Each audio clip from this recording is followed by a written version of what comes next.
Hej, jeg hedder Sabina Sareen. Jeg er kandidat for Liberal Alliance til kommunalvalget den 19. november i København. Jeg står i dag i en skolegård. Det gør jeg simpelthen fordi, at i den her uge er der rigtig mange børn, der starter i skole for første gang, og der er en masse børn, der skal videre til næste klasse. Det er jo ikke kun en stor dag for børnene, det er det også for os forældre. Og jeg er sikker på, at du har det ligesom mig. At jeg har en masse forventninger, håb og ønsker om, at min datter bare skal få et fantastisk godt skoleår.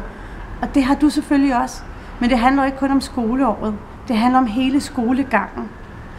Du som forældre ved jo, hvilke behov dine barn har. Hvilke stærke sider og svage sider det har. Det ved jeg også med min datter. Jeg ved, hvor er hendes styrker og hendes svagheder. Hvor ligger hun fagligt og socialt. Og det er også derfor ud fra det, jeg bedre kan vurdere, hvilke behov har hun brug for. Og det ved du også som forældre. Det er også derfor, at det ikke er en kommunal opgave at finde en skole til sit barn. Det er en forældreopgave. Det er min opgave som forælder, og det er din opgave som forælder til at vurdere, hvad for en skole er bedst, og det skal du selvfølgelig have lov til at vurdere og bestemme.